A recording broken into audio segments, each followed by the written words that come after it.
Morning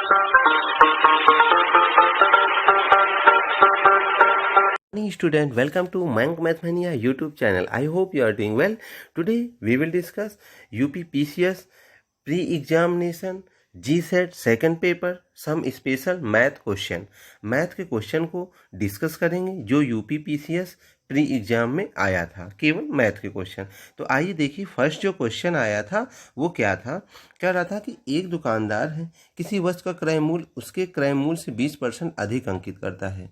यह अंकित मूल्य पर कुछ छूट देता है और 8% का लाभ कमाता है। छूट की दर बतानी थी, ठीक है, रेट ऑफ डिस्काउंट बताना था। तो अब ये देखिए बेटा, एक स्ट्रक्चर आप लोग सबसे पहले देख लीजिए। सबसे पहले देखिए, आपको पता होना चाहिए सीपी होता है कॉस्ट प्राइस, ठीक है। अगर आप कोई चीज़ प्रॉफिट में बेच रहे हो या लॉस में बेच रहे हो तो बेच तो रहे ही हो, इसलिए वो सेलिंग प्राइस हो जाता है। फिर अगर देखा जाए तो एक और टर्म होता है, वो मार्क प्राइस होता है, ठीक है। वो भी सीपी से अधिक ही मोस्टली लोग डिनोट करते हैं, ठीक है। कोई नुकसान तो चाहेगा नहीं, तो ये स्ट्रक्चर आपका बनता है, ठीक है। तो यहाँ पर देखिए, एक चीज़ ध्यान रखिएगा, सीपी से चाहे फ़ायदे में बेचे या नुकसान पे बेचे, तो बेचना तो है ही, इसलिए एसपी आ गया।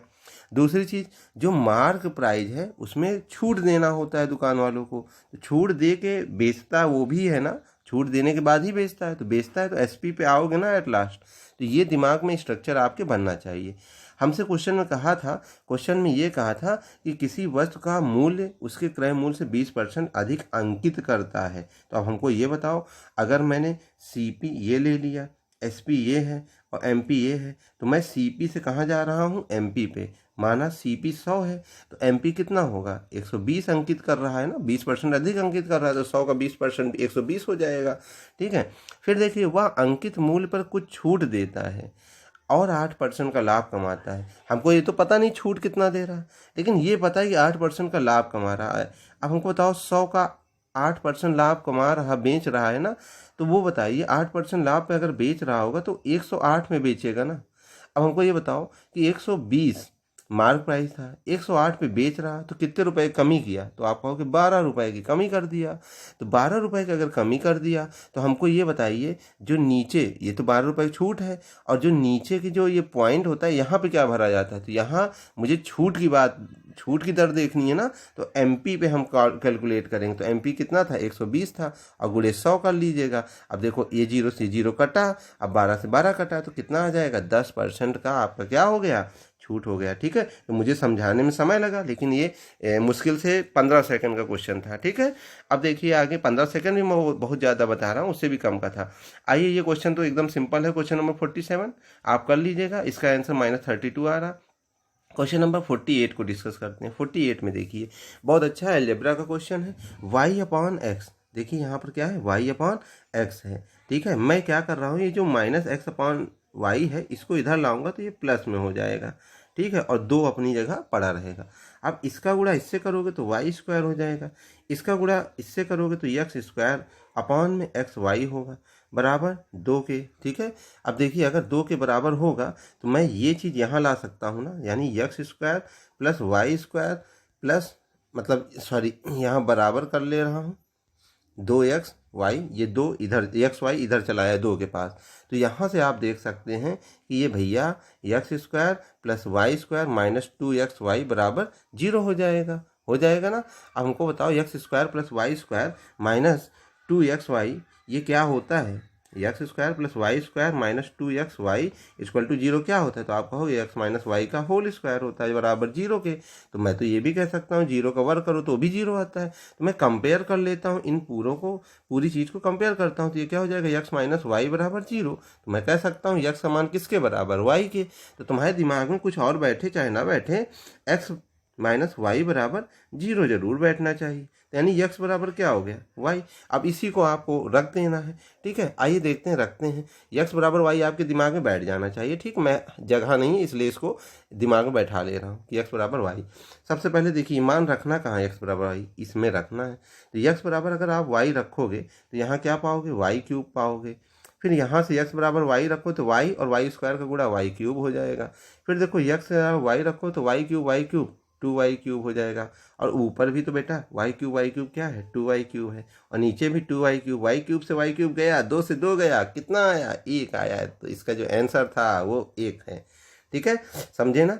उसके बाद क्वेश्चन नंबर 49 और डिस्कस करते हैं। क्वेश्चन नंबर 49 भी कुछ नहीं, एकदम सिंपल फार्मूला था। क्या था, आपसे पूछा क्या था, n A intersection B, A intersection B पूछा तो फार्मूला होता है एन ए इंटरसेक्शन बी का मतलब, एन का मतलब number of A plus number of B, ठीक, माइनस में number of A union B. ठीक है, ये फार्मूला होता है, इसी को अप्लाई करना था। तो अब देखिए मैं रख रहा हूँ वैल्यू, जैसे एन ए इंटरसेक्शन बी बराबर एन ए कितना है, तो आप कहोगे एन ए तो 10 था, एन बी कितना था, कहोगे 18 था। ठीक है, ये और माइनस में ए यूनियन बी, तो ये number of A union B कितना है 20 है। तो आप कहोगे 10 और 18 28, 28 में से 20 सब्सट्रैक्ट करो, कितना आएगा 8। तो इसका आंसर क्या आना है 8। ठीक है, समझ गए ना। अब देखो क्वेश्चन नंबर 50, क्वेश्चन नंबर 50 उससे भी ज़्यादा आसान है। क्वेश्चन नंबर 50 कह रहा है कि किसी समचतुर्भुज, पहले बताओ समचतुर्भुज क्या होता है, तो ये एक स्क्वायर का डेरिवेटिव यानी वर्ग का डेरिवेटिव होता है, उसी से निकल के आता है। स्क्वायर में 90 डिग्री दो साइड के बीच एंगल होना जरूरी है, इसमें दो साइड के बीच 90 डिग्री एंगल नहीं होना जरूरी है। ठीक है, नहीं होना जरूरी है। तो देखिए यहाँ पर, अब देखो मैंने जैसे ले लिया यहाँ पर ऐसे बना दिया रोम्बस। ठीक है, आप समझिएगा, कह रहा विकर्ण 32 है, तो एक बड़ा वाला मैंने 32 ले लिया और जो छोटा वाला उसको मैंने 24 ले लिया। अब देखो एक चीज़ ध्यान रखना, जो ये 90 डिग्री दो साइड के बीच होना नहीं जरूरी, लेकिन इसके जो विकर्ण होते हैं हमेशा 90 डिग्री पे एक दूसरे को कट करते हैं, और 90 डिग्री पे कट करते हैं तो ऑब्वियसली से बात है कि वहाँ पर कौन सी चीज़ लगनी है, पाइथागोरस थ्योरम। थोड़ा सा बड़ा मैं कर देता हूँ।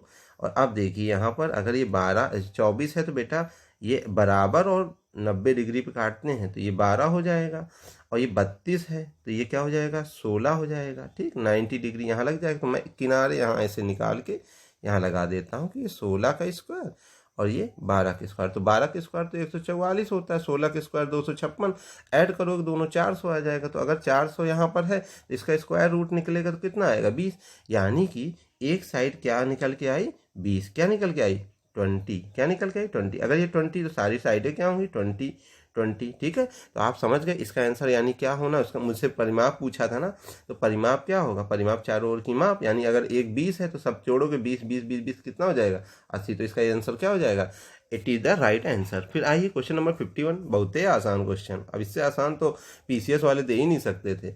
देखो दो चर y एवं x निम्नलिखित प्रकार संबंधित है, y इक्वल टू 5x, मतलब एक रिलेशन दे रखा है। क्या दे रखा है, रिलेशन। ठीक है, रिलेशन और फंक्शन इंटर वाला नहीं है बेटा, ये तो बहुत आसान वाला है। y equal to 5x plus 4।